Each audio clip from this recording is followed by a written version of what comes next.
The Kielburgers' We organization wasn't the only liberal-friendly charity getting sweet taxpayer-funded contracts. Justin Trudeau gave a branch of the anti-oil fake environmental charity that used to be known as Tides a $3 million contract. I think it's pretty common knowledge amongst people who are supporters of Canadian oil and gas that foreign-funded environmental charities are participating in a targeted campaign to landlock Canadian fossil fuels and just Canadian fossil fuels. One of the main culprits in all of this is the Tides Foundation, which uses a network of subsidiaries and grantees to obscure their methods and plans.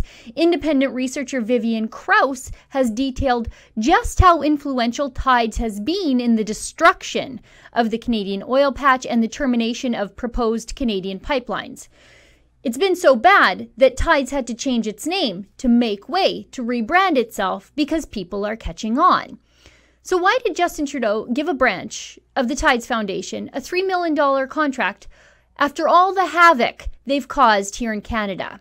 We have that 2018 contract to show you through one of our exclusive access to information investigations. And if you'd like to help us do these sorts of expensive, time-consuming access to information investigations to find out what the Liberals are doing with your money when they think no one is watching, please go to rebelinvestigates.com. We are really one of only a handful of journalistic organizations asking these sorts of accountability questions. Now, let's get right into this generous contract to an arm of the fake environmental charity formerly known as Tides. This branch of that fake charity is known as Tides Canada Initiatives Society. Look at this on page 7. Tides Canada Initiative Society, $2,933,539 to deliver their building instructional capacity for digital literacy teaching in the Northwest Territories Initiative, which will develop digital literacy resources and provide courses customized to the unique needs of Indigenous peoples in rural and remote communities in the Northwest Territories. And on page 2, the lies begin.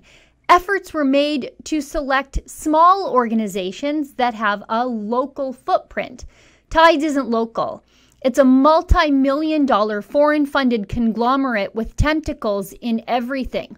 While it has a Canadian branch, Tides Canada, and subsidiaries like Tides Canada Initiative Society based in Vancouver to try to skirt charitable finance laws, Tides is really headquartered in San Francisco.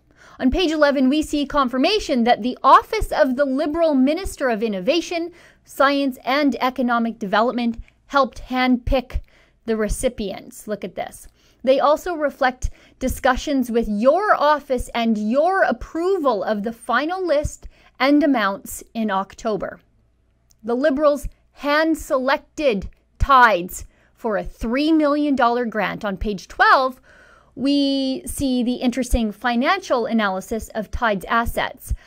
A financial analysis has concluded that the Tides Canada Initiative Society had total revenues of $13.6 million and expenses of $11.3 million in fiscal year 2016, generating an excess of revenue over expenses of $2.3 million since its inception. Tides Canada Initiatives accumulated net assets of $2.6 million based on the information provided.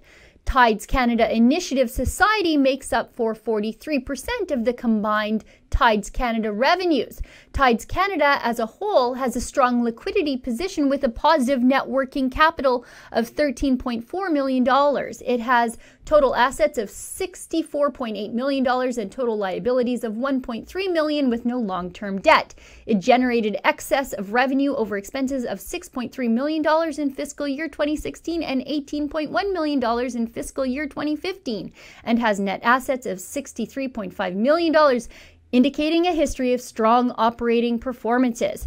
That's some small local organization right there, tiny local footprint. The Liberals are really helping out the little guys doing the real work. Yeah, right. On page 16, we see that Aurora College and the University of Alberta will be doing most of the work and heavy lifting. TCI will be partnering with the two main organizations that support this initiative, Aurora College and the University of Alberta. So why is Tides Initiative Society involved in this at all, except to take a cut for the administration of the program? Much like the Liberals' nearly $1 billion grant program created to help their friends at WE line their pockets? On page 17, the bureaucrats black out all of the information on financial risks under considerations. I wonder what those were. This is $3 million. It's a lot of money to top up that war chest to fight against the jobs of the very Canadians paying for that contract for Trudeau's friends. For Rebel News, I'm Sheila Gunn Reid.